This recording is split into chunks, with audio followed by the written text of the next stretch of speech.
We'll introduce ourselves first. So I'm Kieran, I'm part of Psychologists for Social Change in London, and I'll be co-hosting this meeting. My pronouns are she and her. And I am Rachel Tribe, my pronouns are she and her as well, and I'm just qualified as a clinical psychologist last year and part of London PSC, or been away for a while, but now back. I'm thinking I've just had a look. We've got about 22 people here, so we were going to go round and do some introductions and just ask kind of what drew you to PSC in the first place. But I'm not sure. What do you think, Kieran? Do you think we've got time, or? I think it might be a little bit of a stretch, and I think if you'd like to maybe put a shout out in the chat, then that'd be more than welcome. So I'll talk a bit about vision and aims. So the vision of a psychologist for social change isn't just for better psychological services, but for a psychologically healthier society. So working alongside people, not doing things to people. Believing in using our unique skills as psychologists to analyse evidence on the impact of ecology, housing, wider social policy and other context issues on mental health and well-being, and physical health and well-being as well. So I'll talk a bit about core aims, and then talk a bit about what the national group are moving us towards, because that kind of guides a bit of the local action as well. So the aims are to mobilise psychologists and people involved more widely in psychology, encourage more people in psychology, including psychologists, to become involved in political and social action, mobilising psychological knowledge, disseminating psychological knowledge and research in ways relevant to current policy concerns, influencing public and policy debates, drawing on resources in people and knowledge to move psychologically informed discussion into the public realm. So that all sounds fairly broad, but on the national level, for example, there has been an agreement that a lot of people are quite concerned about climate change, and they would like, the consensus is broadly at the moment that a lot of people would like to work in various ways to build more climate resilient communities in various guises. So kind of working, under that overarching aim, using psychological theory, psychological knowledge in social and policy actions, that kind of thing. So hope that brings a bit more concreteness to it. But I'll hand over to Rachel to kind of explain a bit about the London group and contrast it with some of the other groups and how they've put these kind of ideas into action. So over to you. Yeah, thank you. So I suppose that reminds me of really what we were trying to do as why we put this on, because some things can seem a bit less concrete about PSC. Is probably London PSC, I should keep it with, is my reflection over. I think I joined in about 2015. So that's not very helpful for people that are new to a group. So we just wanted to make it, the thinking was we wanted to just make it easier for people to get involved, really, because especially right now, and I think that urgency was felt by both of us, to really use the energy and make it as easy as possible and as transparent as possible as well, because it can seem it can be a bit confusing. So what I thought might be helpful is I'm just going to share my screen, and welcome to those who've just joined. This is a really kind of rough, vague history. So I'm just going to share my screen on a little timeline that was made from here. So why it's a little bit confusing is because there wasn't a national PSC, or international, I should say, to begin with. It was just a few people came together. They were part of the Community Psychology Network. I think it was about maybe 5 people, and although the kind of founding members, they're not, I think at the moment, none are currently active, apart from Sally, who's one one person. And then I think at about, oh, it should tell me, yeah. So for about maybe the first year and a half, it was just, it was called Psychologists Against Austerity. And this is when this kind of came about around the election that was happening. So we wanted to, as Kieran said, kind of mobilise psychologists and mobilise psychological knowledge. So a couple of influences. So community psychology obviously is a big one. Liberation psychology. Also Marmot's review was drawn on heavily, and the campaign Everyday Austerity was launched in 2014 as well, and that got, like, I think we borrowed that from Everyday Sexism, and people were just encouraged to put their experiences of how austerity was affecting them. And yeah, from what the people that was kind of there at the beginning said, it was just, there was, yeah, a frustration of sometimes psychologists maybe seeing themselves as neutral in some way. But they really disagreed with that and thought it was an ethical duty to speak out on the societal causes of distress that we've probably all seen. So that was in 2014. Then 2015 happened. We launched that I wasn't there. There was a briefing paper that was launched at the House of Lords. That was our first briefing paper. And what I'm going to do is I'm going to put the links to all these things in the chat afterwards. Then a Northeast branch of Psychologists Against Austerity started. And I won't go on too much about this, but what happened then is a name change, and I think that took a long time, and that happened because the word austerity, I think, quickly was dropped from like political speak because it became, well, they probably thought it's not going very well, obviously. So Psychologists for Social Change kind of was born then, and then from 2016, loads, like huge amounts of groups. I should have actually counted before we came on the call, but I didn't. But I think there's more than 20 anyway. There's a lot of them in a lot of different regions, different, and they're all really different as well. Some of the stuff that London does has been maybe more, I can't describe it very well, but we've been less focused on local issues. Is that how I describe it? So maybe more structural issues, as you would say. More structural issues, whereas like Oxford or Southwest PSC, where they set up a benefits clinic, they had a placement student there. I think Oxford focused on homelessness in their area for a while at the beginning. So they're all really, really different. They were autonomous. So to set one up, we just had in the drive, people would email into the account. This is the other thing I think is kind of confusing, because then when more groups were developed, it then became obvious that actually we're not just the core members, and it was maybe about a group of 10 or 15 by that point. We can't just be called PSC. So then that's when London PSC was kind of born. And we help manage the email account. So there's all the emails go into there, and anyone can set up a new group. You can just email and say, I'm interested in this, and each group therefore is autonomous. And there's a national WhatsApp group, which is how everyone stays connected. So I think that some other things happened, and brings us, Wales started in 2000, South Wales started in 2017, and we had our last newcomers event in 2017, which is really bad. So this needs updating, because obviously there's 3 years missing from here, but that gives us a rough idea. And I'm just going to stop sharing. So to do that, I have to stop talking, otherwise I can't see how I should stop sharing.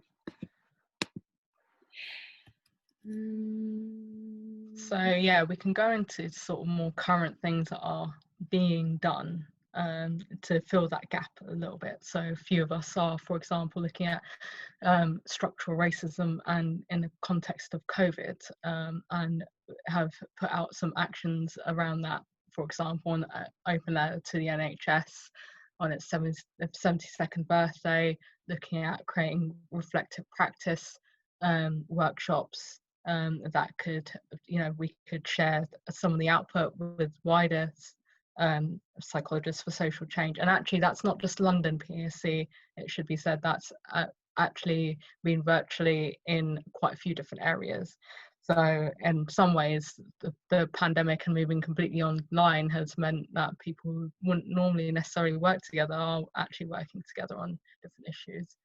So shall we share the working group list of what's happening, or shall we have a bit more of an open discussion? Yeah, I was just wondering what people like to do.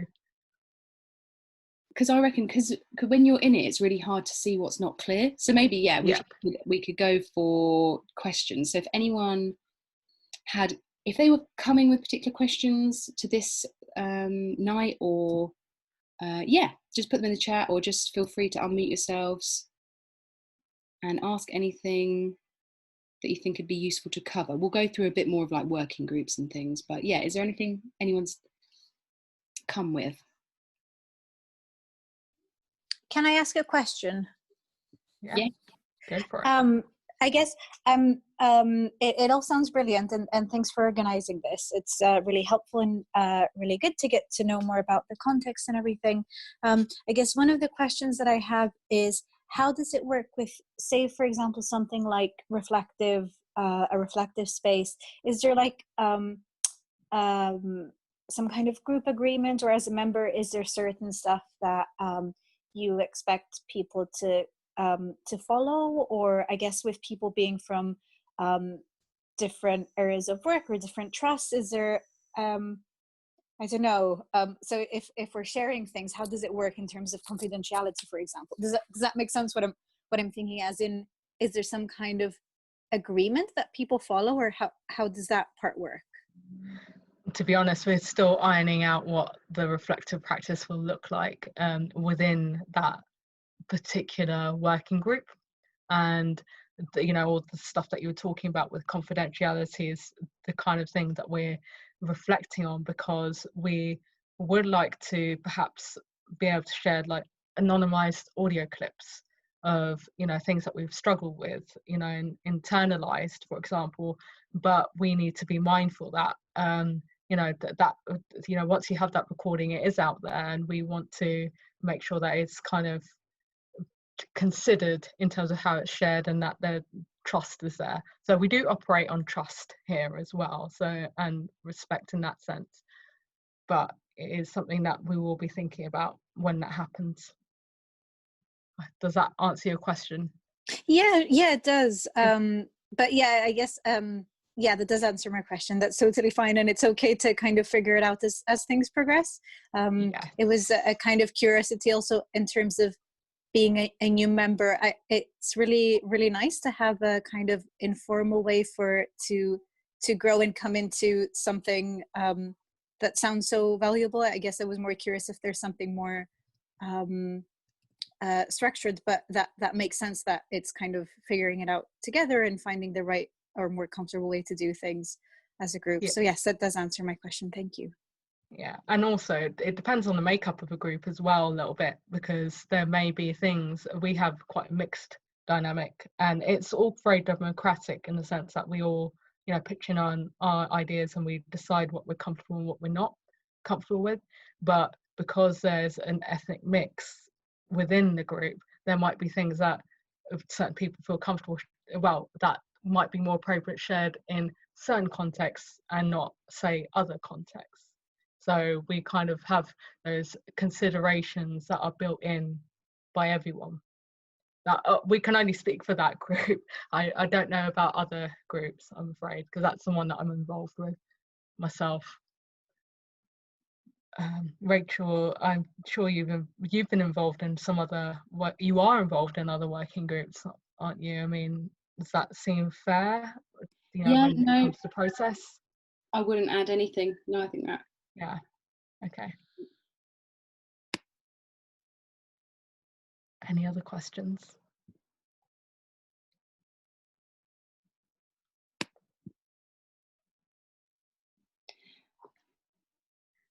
Can always put it in the chat as well if it's a little bit too intimidating to speak in front of everyone. I know when I first joined, I had a lot of questions about, I suppose, about power and privilege and decision making. Because when I joined, I always think just a support worker. And you said I was a support worker. I kind of wanted to do clinical psychology was an idea, and there was these kind of qualified clinical psychologists, and I found it so intimidating. And I don't think I even spoke for like a year in the meetings. I just kind of just went along. But yeah, I was just thinking about how are the decisions being made, and I think I was thought to say this because you said about trust, Kieran, and I think that trust really, it's been like that from the start, and that's maybe brought some positive things and perhaps some more negative things as well. So in a way, there was no hierarchy as such. They described it historically as like a flattened hierarchy, which in a way it worked when it was a smaller group, and then it's a tiny bit more difficult when it's larger. And I know with London, it is quite a large kind of membership now. Not that there's anything you have to do to be a member either. But yeah, so I suppose the structure now is that it operates in working groups. So we have a WhatsApp group, and we have our monthly meetings, and this is London PSC, and I know other PSCs do it slightly differently. And how things happen is usually people just turn up with something on their mind, or an issue. It's quite reactive as a group. We've always tried to pin down a strategy and not been able to.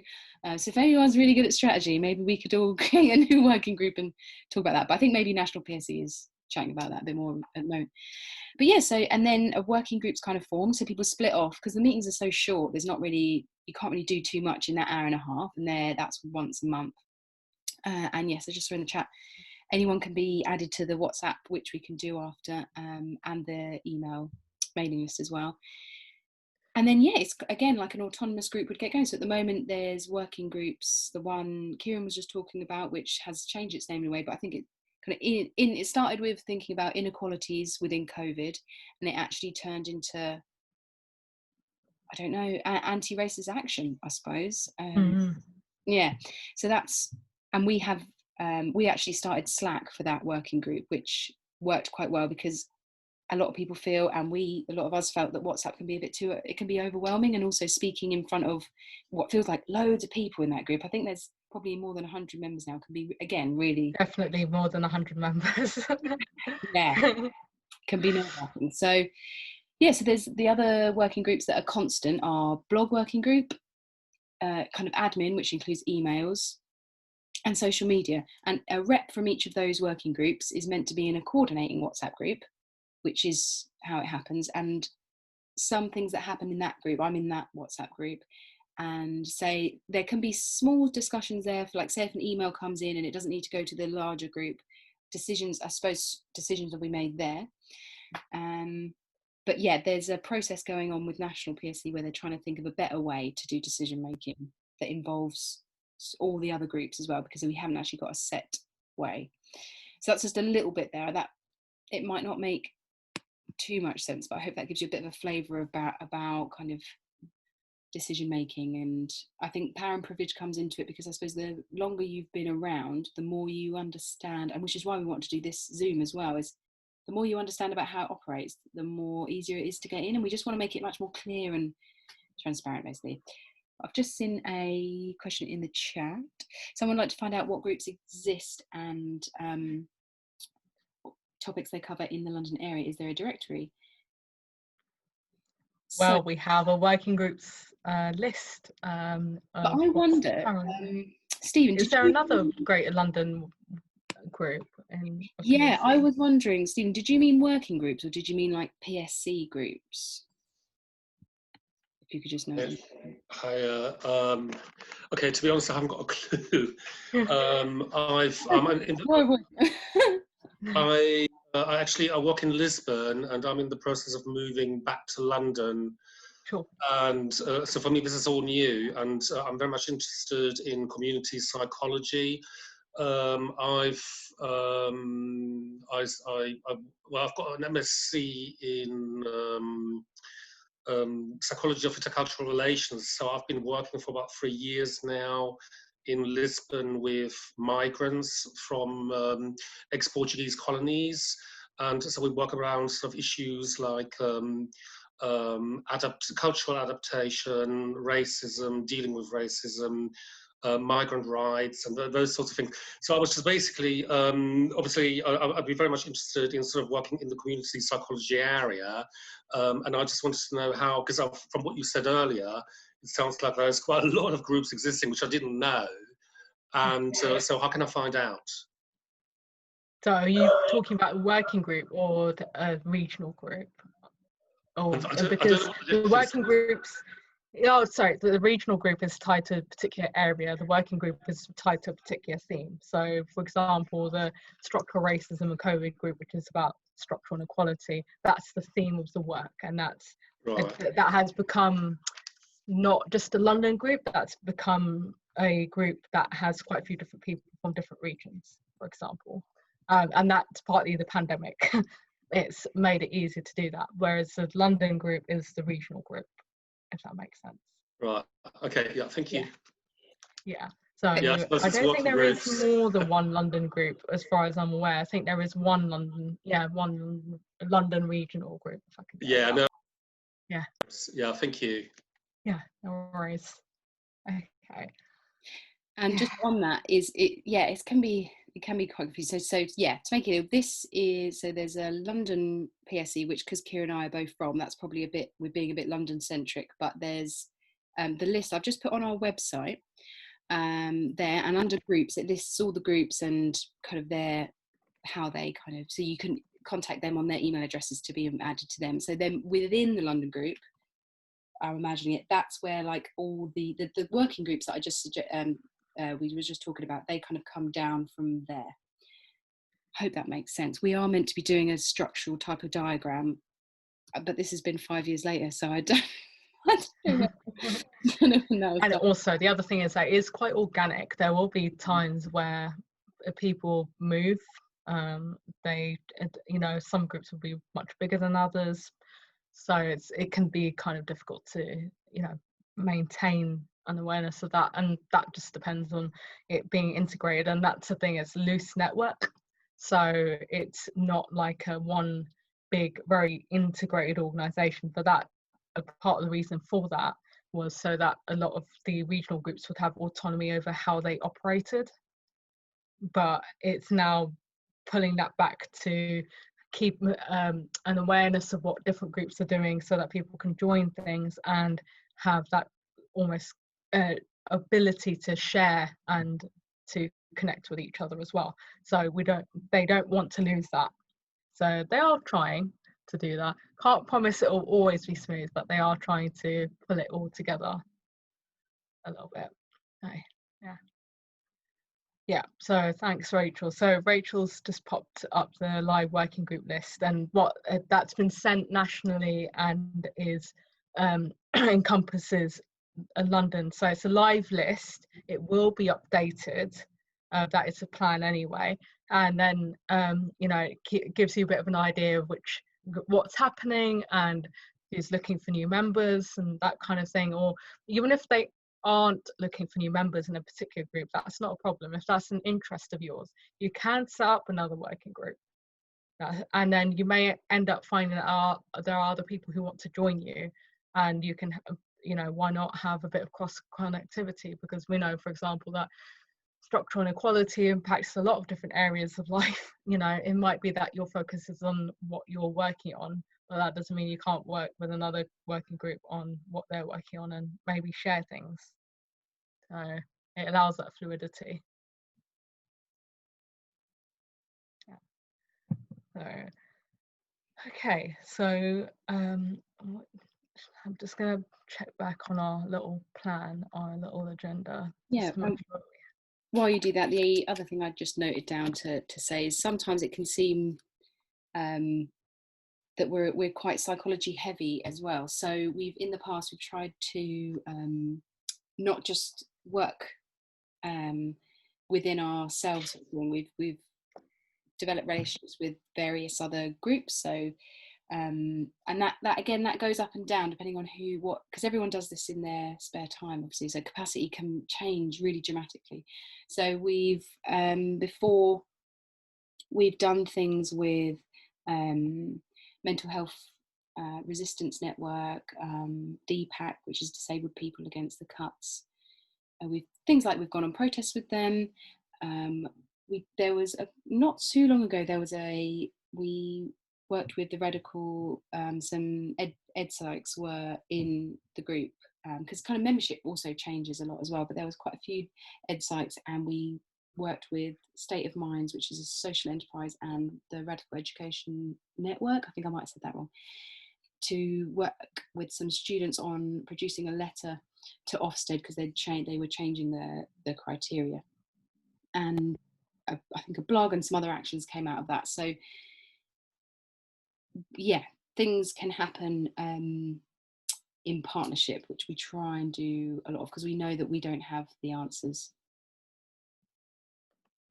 Also, the other thing is, from a practical perspective, there might be a group or an organisation that's trying to do what you're looking to do, and you know you don't want to inadvertently replicate what they're doing, because it's less effective use of energy, and actually they might be better placed to connect with the local community than perhaps you are. So in that sense, you know, it's better to collaborate as equals. Funnily enough, part of the reason why I got involved in the structural inequalities group that we're both part of is because I am a health psychologist, and I was involved in something called Health Psychology Exchange, which was a group of people that came together in the height of COVID, and mainly from a public health background or focus, and we're doing quite a lot of work to try and support COVID related activities. And my aim was to do more stuff around structural inequality. So, you know, I wasn't a formal connection between the two, but it kind of helped me know what was going on and contribute to the work here, and to also find out about work that was going on by researchers, say, for example, with ethnic minorities, and say, actually, hey guys, hey, or, you know, can we, you know, share this amongst ourselves so that we can help them to recruit participants, because, you know, we know that they're hard to reach, you know. So anything we can do to support that sometimes can be quite helpful. So some of these are just really small, concrete ways of amplifying that other work. So yeah, so there is a bit of a spread of different types of psychologists, and you know, personally, you know, I'd love to see more of that, because I think different psychologists have, you know, different orientations, different strengths from our respective fields, and it's nice to actually work with people rather than, you know, we get caught up in the wider divisions, you know, and the bickering, you know, for once. Yeah. What about, I mean, I was thinking, you know, yeah.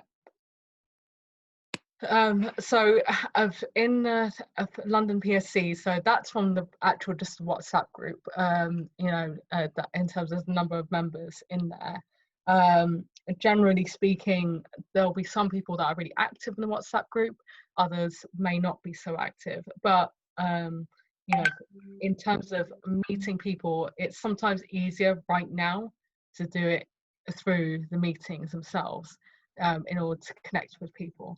I've never known anyone to be particularly unfriendly about saying hello, but it's just easier to find out about people's backgrounds through that.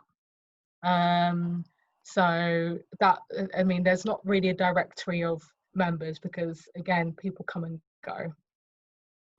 Although I'm sure that they'd be happy. Maybe we could, you know, can put it out to the London PSC if people want to share a bit about their bio or something like that, or about themselves, maybe. That could be a document. Yeah, that was a really good question, though. Thanks for putting that in the chat.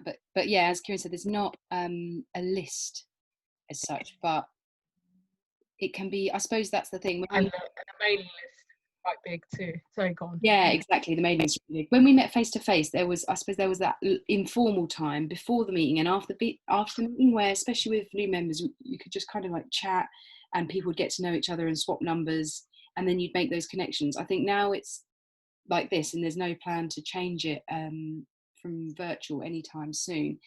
It can be a bit more difficult. So just as a start, I mean, we usually have a new member in the London PSC monthly meetings. There's usually like a new member buddy kind of thing, or hoping to change that and make that a bit more useful. But yes, but for example, today you can just private message myself or Kieran, or email on the main email address if you just want to have a chat over the phone or something, just about a bit more about it.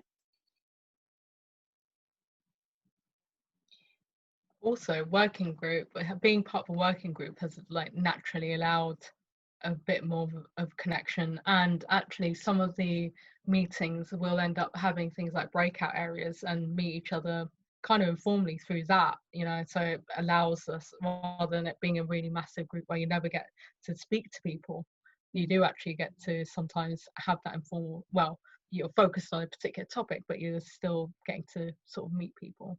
Yeah, I think I'm really curious in if anyone's got any ideas about the kind of barriers. I know maybe some of you might have been to 1 meeting, 2 meetings, or no meetings. Is there any kind of barriers that stopped, or you felt that stopped you kind of getting involved in PSC, or I suppose activism outside of your normal day-to-day role in general?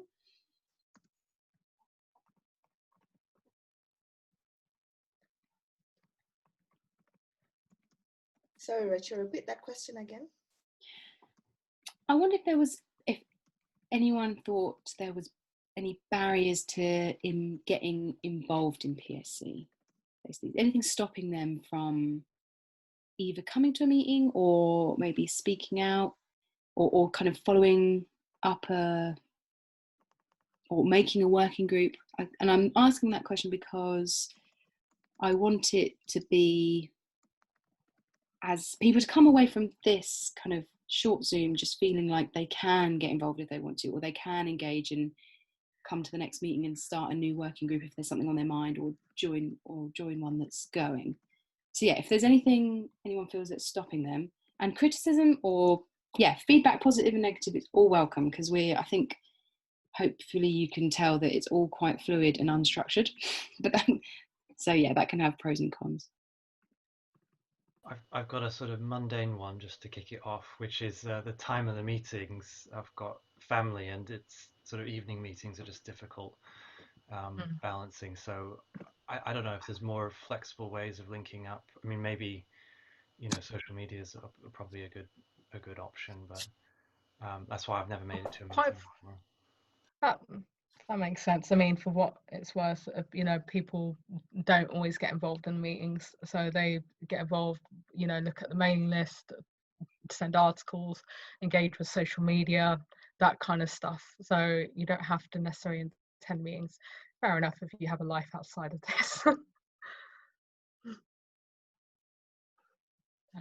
Yeah, no, that's really important. I think, and actually, when we were meeting face to face at this time, we were excluding a lot of people that, say, didn't work in the city or had different conditions that meant they couldn't they couldn't get out to a meeting. So I think that's not a mundane one. I think that's a really, really important one.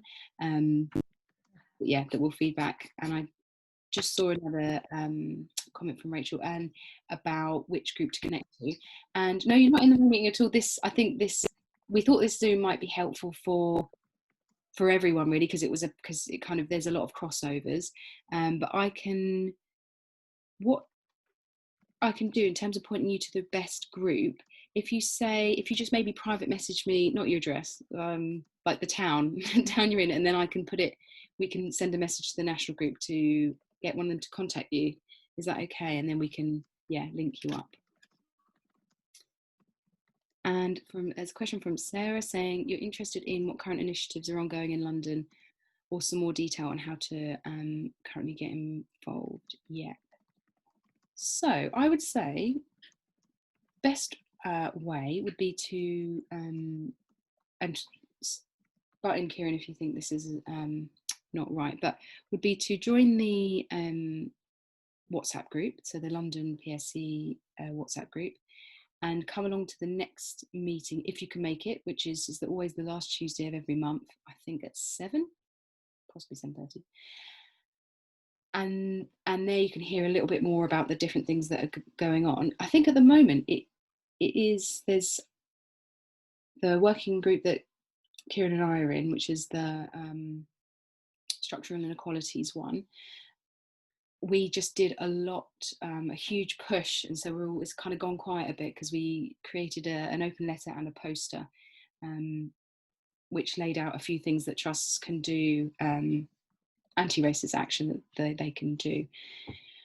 So that one, I mean, I think can take new members. If you're interested in media or blogs or writing or editing, those 2 working groups always would love new people to kind of find blogs, and obviously in line with their aims and values. Or if there's something that you feel you want to work on, then it's just about coming to a meeting and just putting it out there. And often, well, whenever I've been there, usually at least 1 to 5 people are like, yes, can we do something on this? Can we have a call? And yeah, sometimes people are in the same NHS trust, sometimes not. So I hope, was that very clear? Would you add anything, Kieran? Yeah, I think it's hard to prescribe it because everything that we do depends on the issue and depends on where we feel that we can make an impact. Because I think I just saw actually your message, Annabelle, and sorry to put you on the spotlight, but you're right, a lot of this stuff, it can be enormous actually. But funny enough, one of the things that I got involved with through attending Psychologists for Social Change was a series of workshops around movement building, and we talked about that this happens all the time, that sometimes as activists we end up thinking about all the structural issues and they're all enormous, and then where do we even start?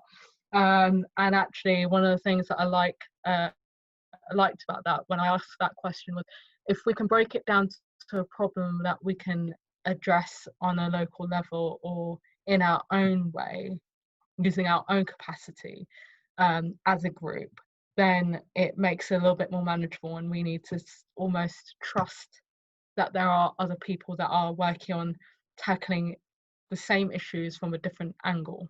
So, and as with anything, yeah, it can be tricky sometimes in terms of keeping your personal boundaries around your time, but that is really, really important, because a lot of us are doing this in our own time, and we do need to also look after ourselves. So that's another thing. It is a case of not trying to do everything ourselves as an individual, but doing it as a group and keeping it manageable. And one of the nice things about our group, for example, is that a few people focus on specific elements, specific tasks, and then when they've done that, there have been other people to step in to focus on other things and take a lead on those things. So it just makes it a little bit easier actually, because there'll be times where it's too much, or you've got other things on, or you're a bit tired and burnt out, and actually it's okay to take a break at those times. So that's all I can say. There's no absolute hard and fast, but those kind of things can really help with staying at it and keeping at it.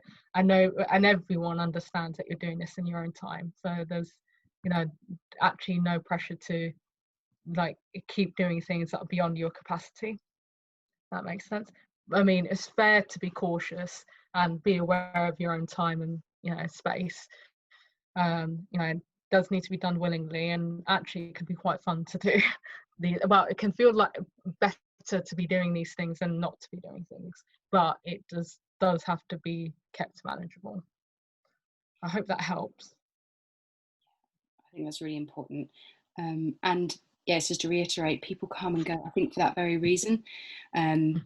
Yeah, you might actually only want to be around for that action, or for a few weeks when you've got a bit of headspace. So that's absolutely fine. There's no, and I think this probably goes for all the PSCs, all the regional PSCs, from what I've chatted to them about, is there's no you have to stay and you have to take on a commitment at all. So yeah, it's just whatever people can manage. I just saw a question in the chat that says if we had any examples of the sort of actions and impact that PSC has had over the years. That is such a good question, and comes back to, I suppose, in psychology, what we should be doing all the time, which is evidence-based practice, or practice-based evidence.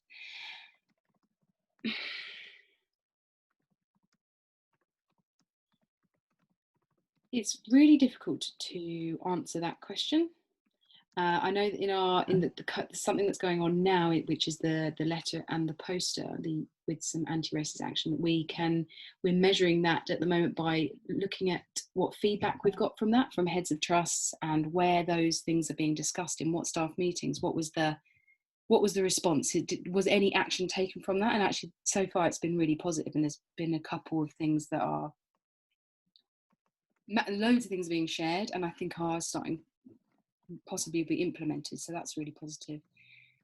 In the past, I mean, the campaigning around elections, we used to team up with Save Our NHS, and it's hard to measure that sort of impact. I suppose a lot of us did go and campaign in a marginal seat for the party that we thought would protect the NHS. We're not party political, but I think it's obvious which one that would be in that particular election. And I think it went to Labour in the end. There's book chapters we've contributed to. One was for the Work Cure, a book, and it's really hard to measure the impact of that. But it is a question that we do pose to ourselves a lot: is why are we doing what we're doing? What's the point? Otherwise, yeah. Is there any? We also do quite a few events, so just to kind of share learning and to spread the word of the approaches that, like liberation psychology, community psychology, that we are based on. But apart from that, my mind's gone blank. But there's just too many actions. I mean, the benefit in the Southwest PSC has a benefits clinic, and the impact of that, I think they've done some reports on that, and it's been really positive. Is there anything you would add to that, Kieran? I would say the only thing is, I mean, from what I've seen, is that say for example you had lived experience involvement in PSC, that would have been maybe a working group at the time, right? If that was something that you wanted to perhaps consider doing again, was that with Disabled People Against the Cuts and National Survivors Network?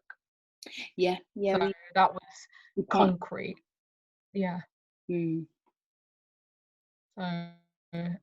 So some of it's externally focused, working groups. Some of it's internally focused. And one of the other things about the working groups is, a lot of for example, the social media, the blog posts, that you can see a regular output from that almost, actually, because a lot of the people that do the blog posts are the people that approach PSC to do them, right? And then they publish them, or they may be members of PSC who publish blog posts on specific topics.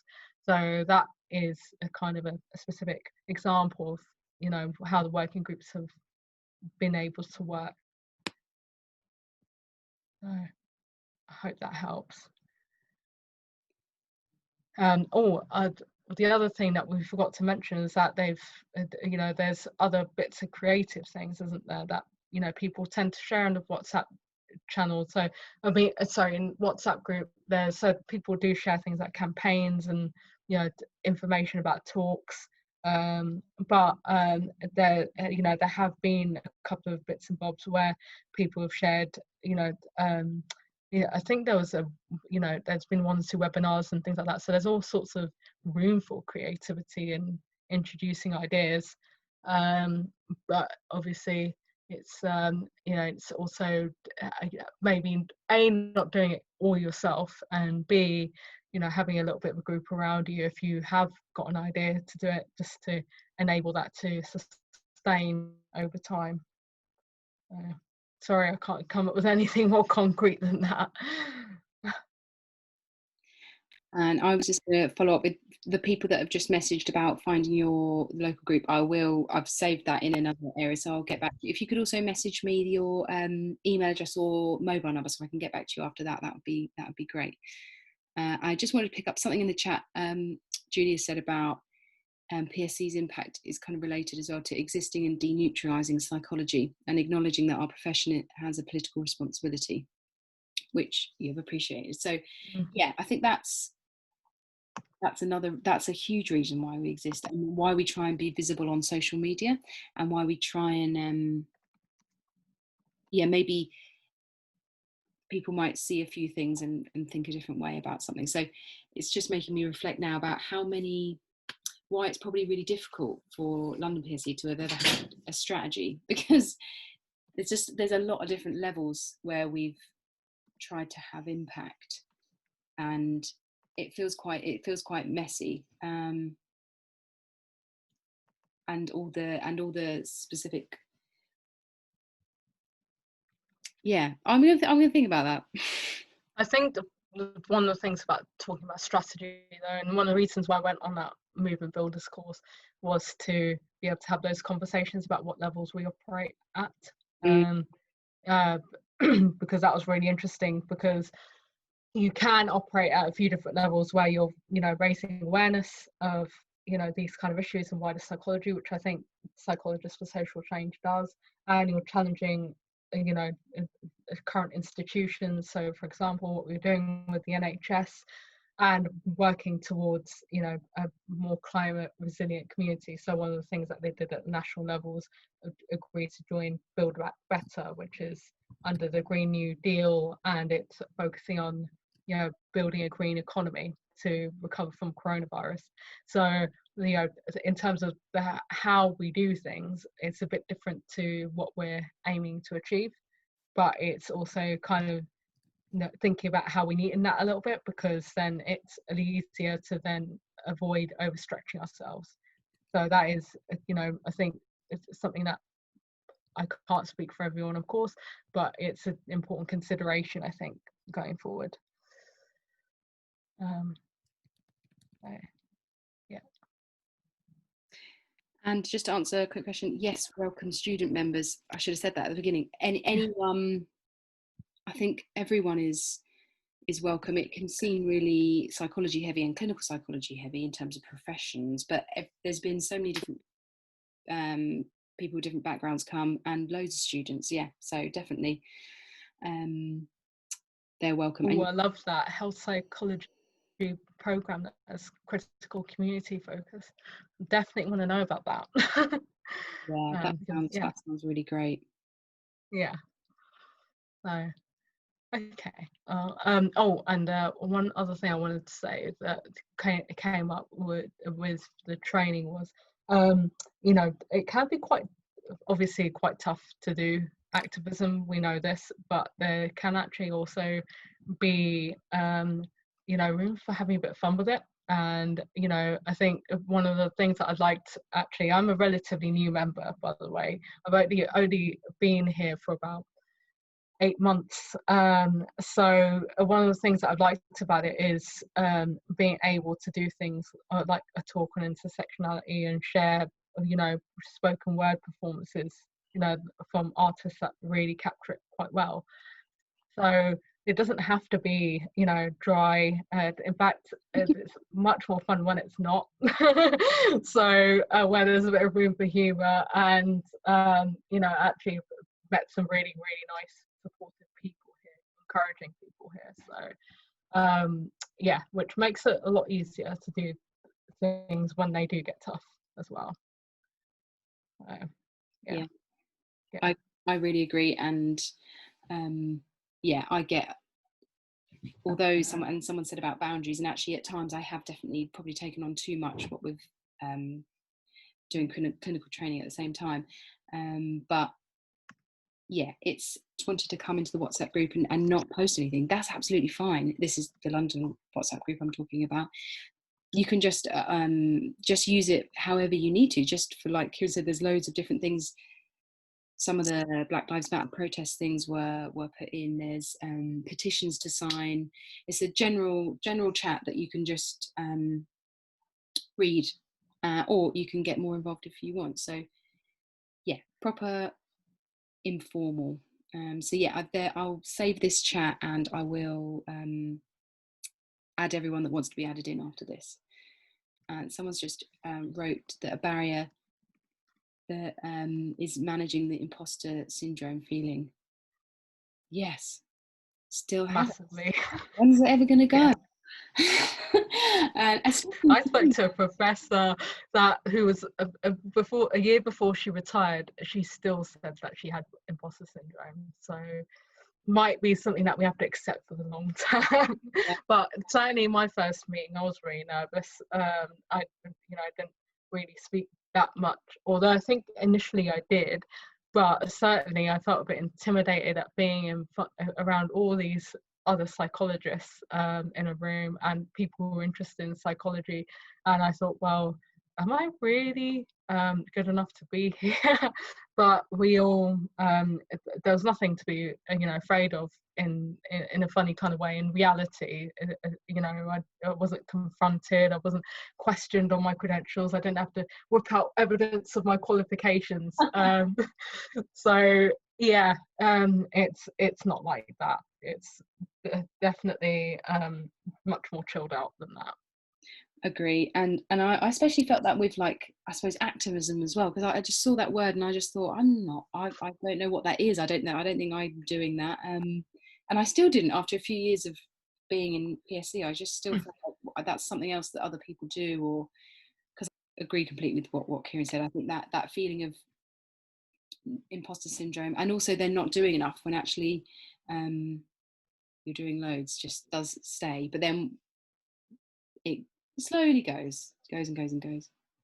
And also there's a lot of different tactics that you can use in activism. They might sound soft or not brave enough to chain yourself to the railing, but actually that's okay. There are plenty of other ways to actually achieve change, and all of us can afford to do that anyway. So it is getting involved in what is realistic for you, and some of that is sometimes just that is a signing a petition, that or retweeting something, or it does not have to be that.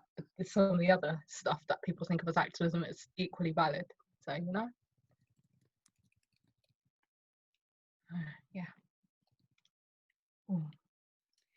Oh, that's a really good question. If who do we contact to join one of the working groups? So have a look in terms of in the document, see what's happening. But not all of them have, say, I don't know how many of them actually have a coordinator to join, but it's worth like putting out a message if that isn't apparent to the London WhatsApp group or the PSC group, to find out for specific ones. So for example, for ours, it's joining via Slack channel, right? And at the moment we've got quite a few involved in specific things. So it might be that we say if there's a specific thing that you want to focus on, we'll help you set up a working group for that, just so that you can focus on that particular thing that you're interested in. But then for others, there will be a contact person. So it kind of depends a little bit on how the working group is structured, and if they're a bit full capacity, then they might say it's better to have another one, because it's like focus groups or other things. You can it can become really hard to manage sometimes when the groups are beyond a certain size. So it's not that they don't want you there, it's just that it's really hard to get properly involved, and that can be quite frustrating for everyone around. So that's all. It will depend on the context a little bit. Yeah. Has anyone else got that question? Yeah. And I just added just extra, if sometimes in the London group, if that doesn't feel like it kind of works, then just message one of us, or you can email that main Gmail account, and we can always just point you in the right direction, and we will finalize that working group document, so it can be really clear who to contact. Okay. I've just looked at the time, it's 8 o'clock, and it's so hot. I don't want to keep anyone away from cold water or showers. So thank you everyone so much for coming, and for showing such important questions. I know I'm going to come away with some things to reflect on. yeah, is there anything else we've forgotten, Kieran, that we should mention before we go? No, there's just one more question about that have PSC working groups cooperated with charities, and so Mind, Refugee Council Praxis Project, promotional materials. So do you, I mean, there was collaborating with Disabled People Against Cuts, for example, wasn't there? And there was a Barrack event, Black activists rising against cuts, where they were invited to speak to Psychologists for Social Change. So there is that. And MedAct as well. I suppose the relationships again are quite informal, because it's like one person in the group kind of has, or couple have links, but nothing official. No, but I think we've campaigned against Mind before, not against, but I think they had some involvement in IAPT in job centres, which we were working with DPAC and Mental Health Resistance Network to say that was really wrong. But yeah, if you've got anything, this goes out to everyone. If anyone has any ideas or has links to other third sector groups or other community groups or grassroots organisations, then that's amazing. And we just welcome you to come along. And yeah, because the more community links that we have, the better really. Yeah. So please share them and come along.